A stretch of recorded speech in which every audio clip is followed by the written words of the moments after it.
आज हम लोग पढ़ेंगे संस्कृत कारक में कर्म कारक द्वितीय विभक्ति। पिछले वीडियो में हमने प्रथमा विभक्ति के बारे में और कर्ता कारक के बारे में पढ़ा था। आज हम लोग पढ़ेंगे कर्म कारक और द्वितीय विभक्ति, इससे संबंधित जो भी सूत्र हैं उस सूत्र की व्याख्या उदाहरण सहित पढ़ेंगे।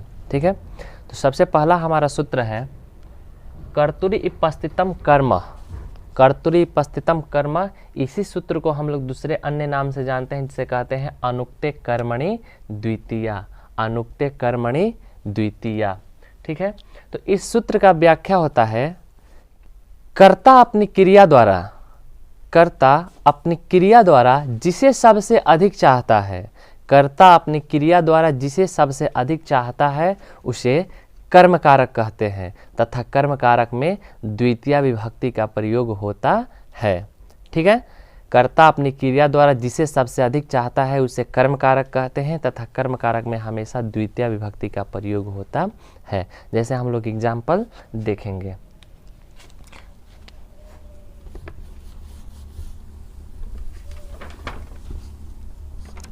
राम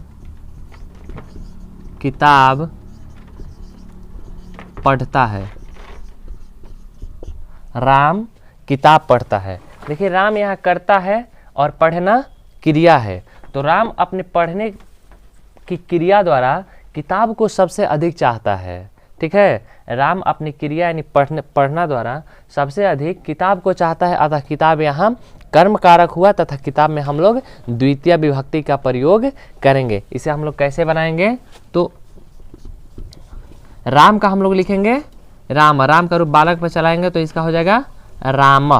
किताब में हम लोग द्वितीय विभक्ति लगाएंगे, किताब का पुस्तकम होता है, इसमें हम लोग अगर द्वितीय विभक्ति लगाते हैं तो हो जाएगा पुस्तकम। इसका हो जाएगा पुस्तकम तथा पढ़ना का हो जाएगा पठति। ठीक है, यानी कि राम पुस्तकम पठति। पुस्तकम यहाँ कर्म कारक हुआ तथा इसमें हम लोग द्वितीय विभक्ति का प्रयोग करेंगे। ठीक है, ऐसे एक और एग्जाम्पल हो जाएगा, जैसे कि वह विद्यालय जाता है। वह विद्यालय जाता है, तो वह जो है अपने जाना क्रिया में विद्यालय को सबसे अधिक चाहता है, विद्यालय को सबसे अधिक चाहता है, अतः विद्यालय जो है वह कर्म कारक हुआ, इसमें हम लोग द्वितीय विभक्ति का प्रयोग करेंगे। इसको हम लोग बनाएंगे कि सह, विद्यालय में द्वितीय विभक्ति लगाएंगे तो हो जाएगा विद्यालयम, सह विद्यालयम गच्छति। ठीक है, तो अब हम लोग चलते हैं दूसरे सूत्र की ओर। हमारा दूसरा सूत्र है क्रिया विशेषण द्वितीया। क्रिया विशेषण द्वितीया। देखिए, क्रिया विशेषण यहाँ विशेषण में सप्तमी विभक्ति लगी हुई है, अर्थात इसका अर्थ हुआ कि क्रिया विशेषण में द्वितीय विभक्ति का प्रयोग होता है। क्रिया विशेषण में द्वितीय विभक्ति का प्रयोग होता है। तो सबसे पहले हम लोग समझेंगे क्रिया विशेषण होता है क्या, क्रिया विशेषण क्या है।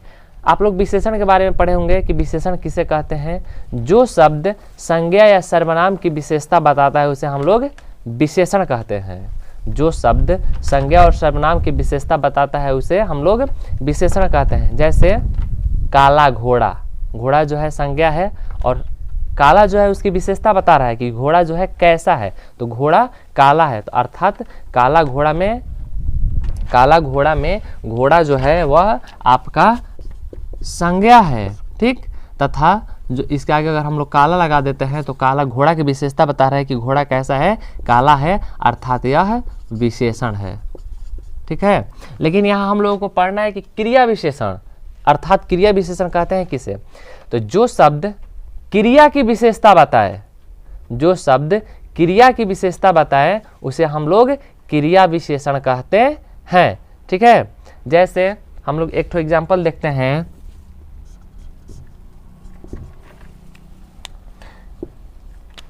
कि वह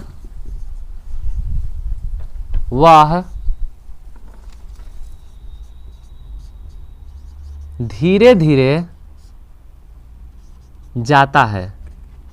वह धीरे धीरे जाता है। ठीक है, इस वाक्य में हम लोग देखेंगे कि जाना यहाँ क्रिया है, जाना क्रिया है। ठीक है, वह करता है और यहाँ धीरे धीरे है जो बता रहा है कि जो जा रहा है व्यक्ति वह कैसे जा रहा है, धीरे धीरे, अर्थात धीरे धीरे जो है वह क्रिया विशेषण हुआ, चूंकि वह क्रिया की विशेषता बता रहे हैं कि वह जो है धीरे धीरे जा रहा है, अर्थात जो क्रिया की विशेषता बताता है उसे हम लोग क्रिया विशेषण कहते हैं, और क्रिया विशेषण में हमेशा हम लोग द्वितीय विभक्ति का प्रयोग करते हैं। ठीक है, तो इसे हम लोग बनाएंगे, वह के लिए लिखेंगे सह, वह के लिए लिखेंगे सह।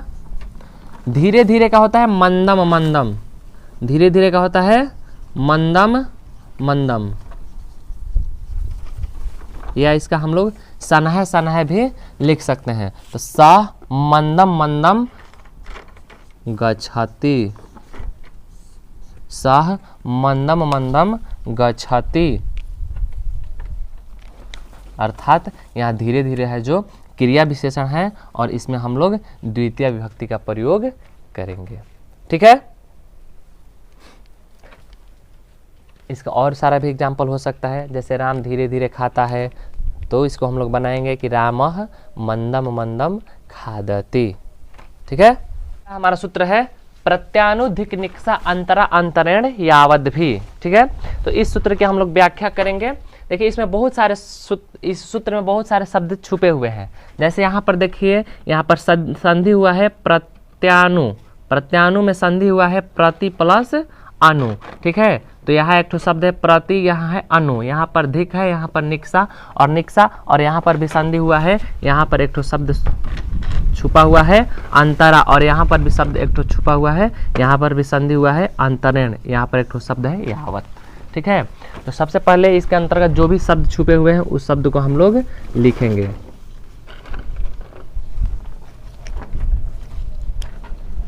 फर्स्ट आपका इसमें है प्रति, ठीक है, फिर है अनु, फिर धिक, फिर है निक्सा,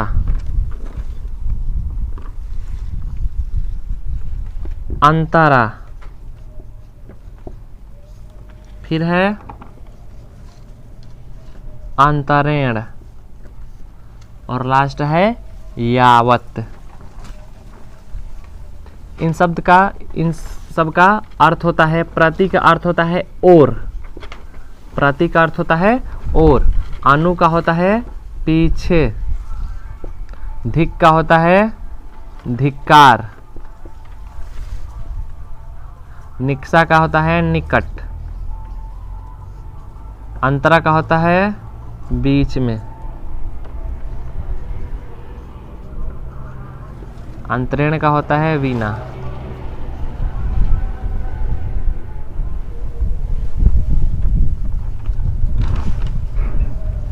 यावत का तक। ठीक है, अर्थात प्रति, अनु, धिक, निक्सा, अंतरा, अंतरेण तथा यावत आदि शब्दों के योग में हम लोग द्वितीय विभक्ति अर्थात कर्म कारक का प्रयोग करते हैं। ठीक है, एक बार फिर से सुन लेंगे कि प्रति, अनु, धिक, निक्सा, अंतरा, अंतरेण तथा यावत आदि शब्दों के योग में हम लोग द्वितीय विभक्ति का प्रयोग करते हैं। ठीक है, तो इसका एग्जाम्पल हम लोग देखेंगे कि जैसे मान लीजिए पहला है प्रति, तो इसका एग्जाम्पल हम लोग देखेंगे कि वाह, वाह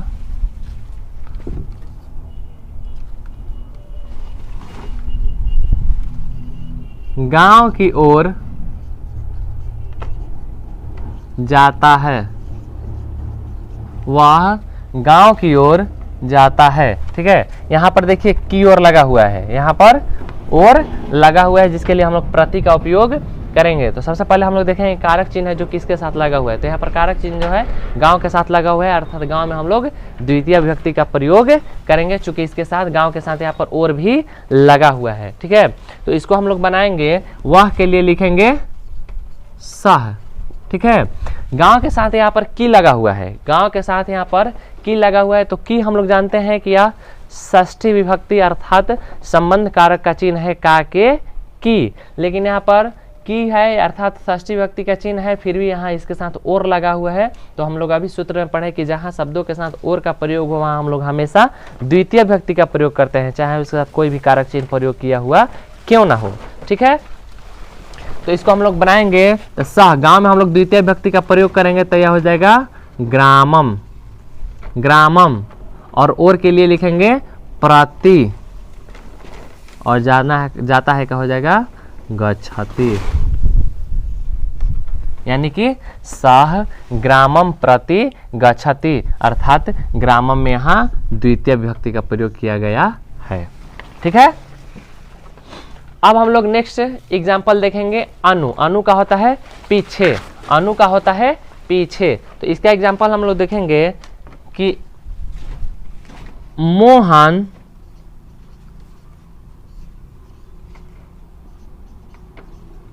सोहन के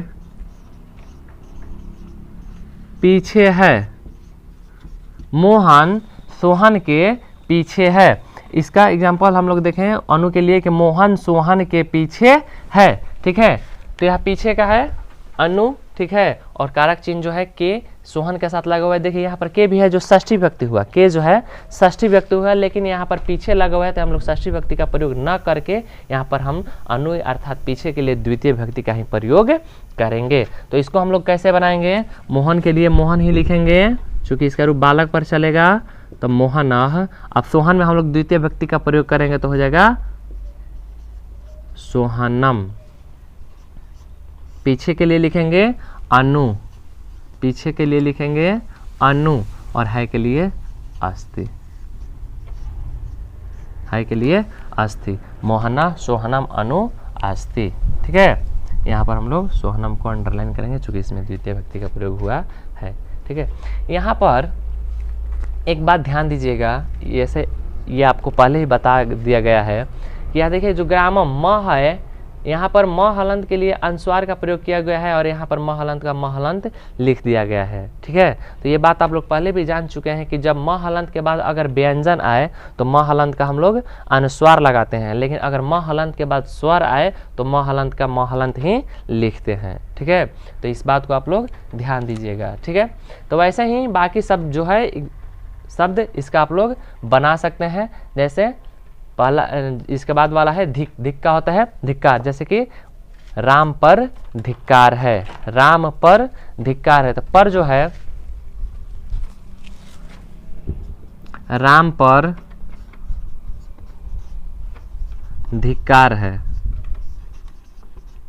राम पर धिक्कार है। तो पर जो है सप्तमी विभक्ति अर्थात अधिकरण कारक का चिन्ह है। फिर भी यहाँ पर अगर धिक्कार लगा हुआ है तो हम लोग अभी पढ़े कि धिक्कार जहाँ हो, धिक जहाँ हो, वहाँ पर हम लोग द्वितीय विभक्ति का प्रयोग करेंगे, न कि सप्तमी विभक्ति का। ठीक है, तो राम पर इसमें द्वितीय विभक्ति लगाएंगे तो यहाँ जाएगा रामम। धिक के लिए, धिक्कार के लिए धिक, है के लिए लिख देंगे अस्ति। ठीक है, रामम धिक अस्ति। ठीक है, यहाँ अर्थात रामम में द्वितीय विभक्ति का प्रयोग किया गया है। ठीक है, ऐसे ही बहुत सारा है। निक्सा, निक्सा का निकट होगा, जैसे कि गांव के निकट तालाब है, गांव के निकट तालाब है, तो इसमें भी हम लोग गांव में द्वितीय विभक्ति का प्रयोग करेंगे तो ग्रामम निक्सा तड़ागह अस्ति। ठीक है, वैसे ही अंतर, अंतर यानी कि बीच में, तो इसका हम लोग बनाएंगे सीता और गीता के बीच में रीता है, सीता और गीता के बीच में रीता है, तो इसको हम लोग बनाएंगे सीता गीता अंतरा रीता अस्ति।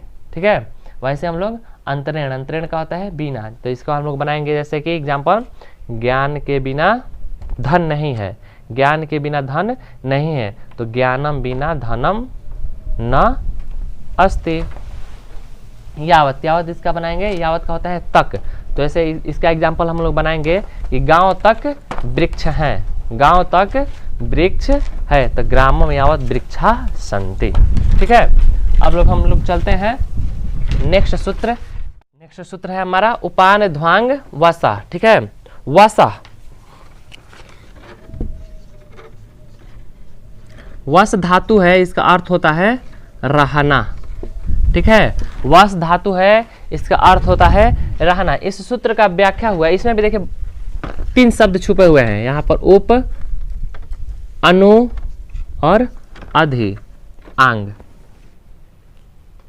ठीक है, 4 शब्द छुपे हुए हैं, उप, अनु, अधि और आंग। ठीक है, यानी कि अगर वस, इसका अर्थ होता है वस धातु है जो इसका अर्थ होता है रहना, अगर वस धातु उप, अनु, अधि और आंग।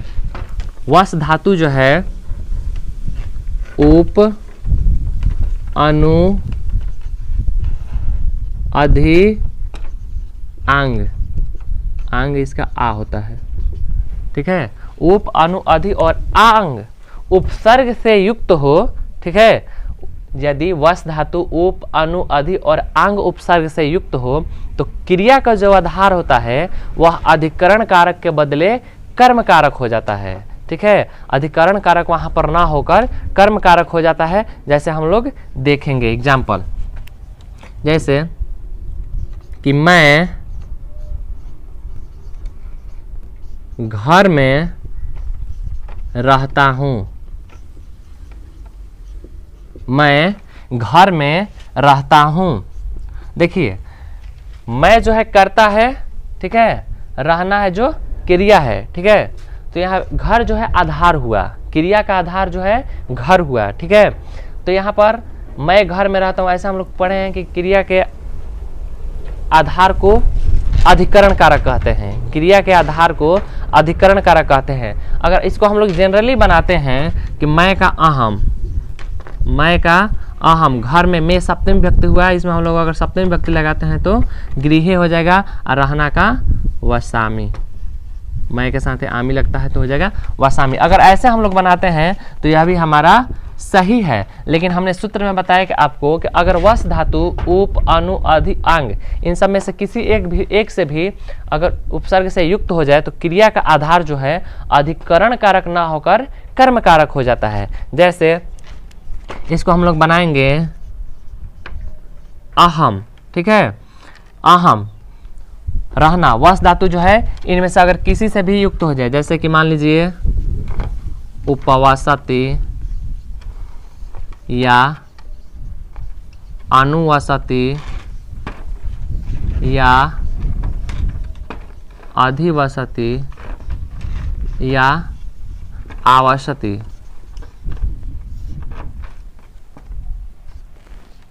अगर युक्त होता है वस धातु तो इसके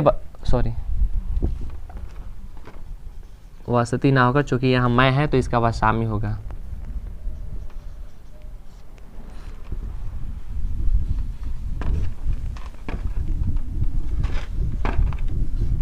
अगर इन सभी उपसर्गों से युक्त होता है तो क्रिया का जो आधार है यानी घर का आधार यानी कि जो घर है इसमें सप्तमी विभक्ति का प्रयोग न करके हम लोग द्वितीय विभक्ति का प्रयोग करेंगे, अर्थात घर में द्वितीय विभक्ति लाएंगे तो यह हो जाएगा गृहम, ठीक है। ठीक, तो इसका व्याख्या हुआ कि यदि वस धातु उप, अनु, अधि तथा आंग उपसर्ग से अगर युक्त हो तो क्रिया का जो आधार है अधिकरण के बदले कर्म कारक हो जाएगा और इसमें हम लोग द्वितीय विभक्ति का प्रयोग करेंगे, ठीक है। अब हम लोग चलते हैं नेक्स्ट सूत्र अभिनिवेशा। अभिनिवेशा, इसमें भी देखिए विष धातु दिया हुआ है, इसमें है विष। विष मतलब होता है प्रवेश करना, विष मतलब होता है प्रवेश करना, ठीक है।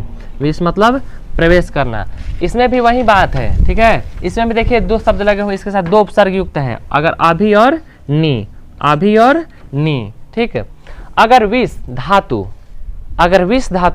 अभि तथा नी उपसर्ग से युक्त हो तो क्रिया का आधार अधिकरण के बदले कर्म कारक हो जाता है। इसका भी हम लोग एग्जाम्पल देखेंगे कि राम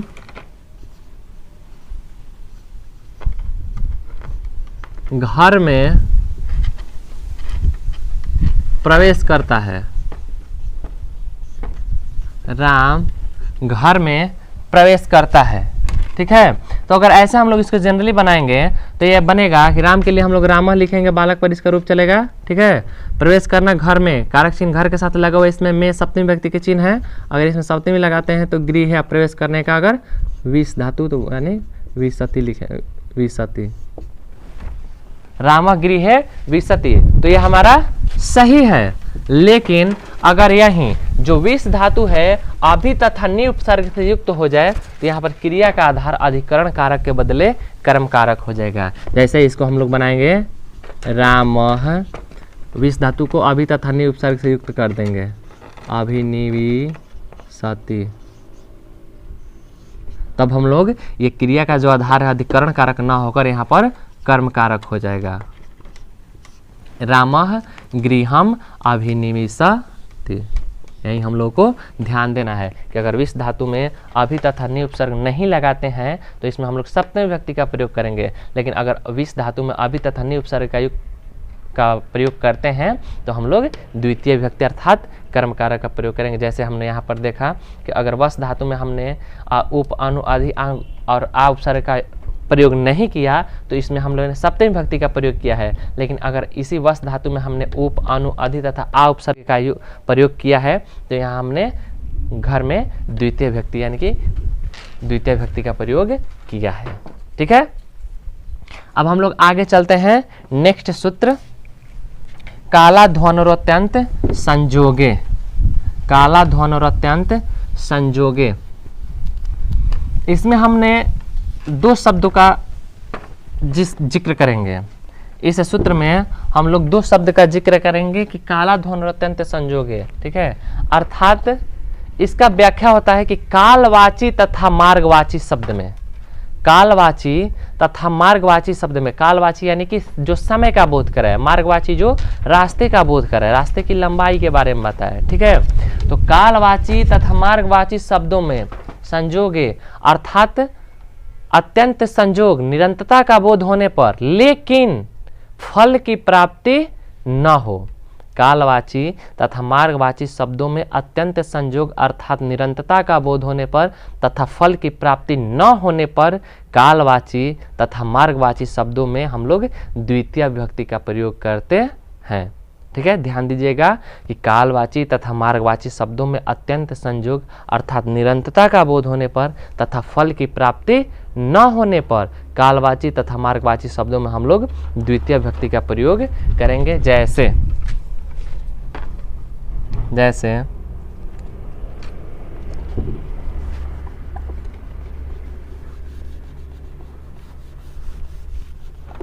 वह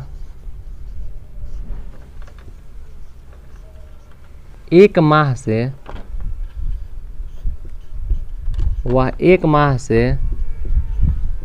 व्याकरण पढ़ता है।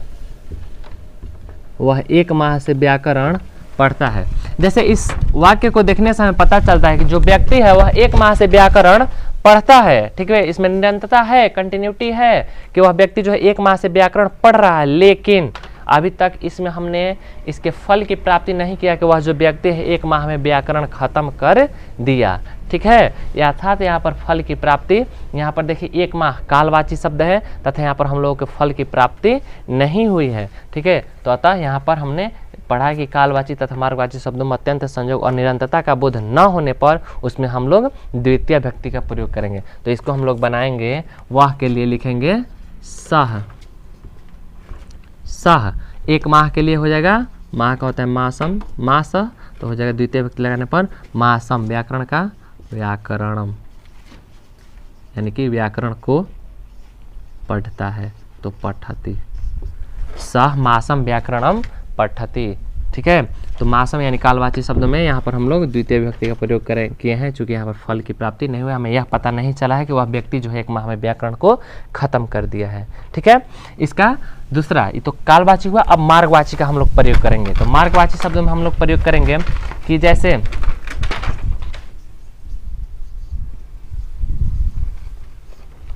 कोस भर नदी टेढ़ी है।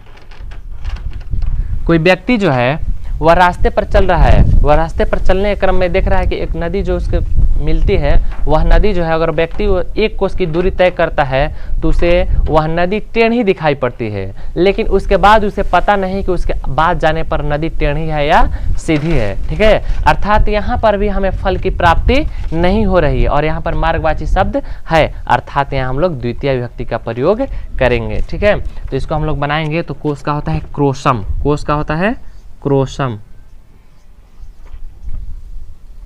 ठीक है, इसमें द्वितीय विभक्ति लगाएंगे तो हो जाएगा क्रोशम। नदी का नदी होगा, टेढ़ी का होता है कुटिला। केणी का होता है कुटिला, है का अस्ति, अर्थात क्रोशम नदी कुटिला अस्ति। तो क्रोश में यानी कि मार्गवाची शब्द में हम लोग द्वितीय विभक्ति का प्रयोग किए हैं। ठीक है, अब हमारा लास्ट सूत्र है कर्म कारक का अंतिम सूत्र है अभितः परितः सर्वतः योगे द्वितीया, अभितः परितः सर्वतः योगे द्वितीया। ठीक है, तो देखिए इस सूत्र में भी 3-4 शब्द छुपे हुए हैं, अभितः, उभयतः, परितः और सर्वतः। अभितः, अभितः का मतलब होता है, अभितः का मतलब होता है चारों ओर, अभितः मतलब होता है चारों ओर। ठीक है, परितः मतलब होता है, परितः मतलब भी होता है चारों ओर, सर्वतः मतलब होता है सभी ओर। ठीक है, तो यहाँ पर शब्द हम लोगों को मिलेंगे अभितः,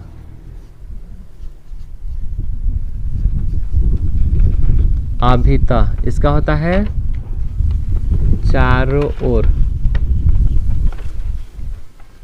उभयतः इसका होता है दोनों ओर,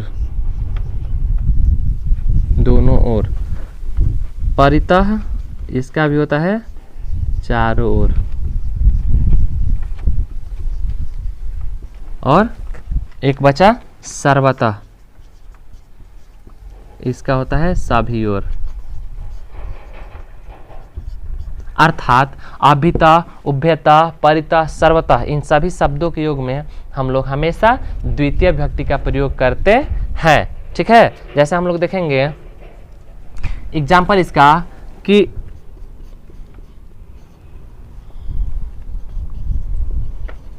विद्यालय के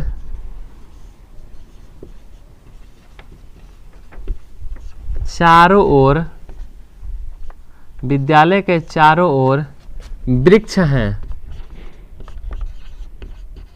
विद्यालय के चारों ओर वृक्ष हैं। यहाँ पर चारों ओर हो गया, फिर यहाँ पर विद्यालय के साथ कि यानी षष्ठी विभक्ति लगा हुआ है, तो हम लोग यहाँ पर षष्ठी विभक्ति का प्रयोग नहीं करेंगे क्योंकि यहाँ पर चारों ओर लगा हुआ है। ठीक है, तो चारों ओर के लिए हम लोग अभितः या परितः का प्रयोग करेंगे और इसमें हम लोग द्वितीय विभक्ति का प्रयोग करेंगे। जो ये सभी शब्द जिस शब्द के साथ जुड़े होंगे उसमें हम लोग द्वितीय विभक्ति का प्रयोग करेंगे। ठीक है, तो विद्यालय में हम लोग द्वितीय विभक्ति का प्रयोग करेंगे तो हो जाएगा विद्यालयम, विद्यालयम।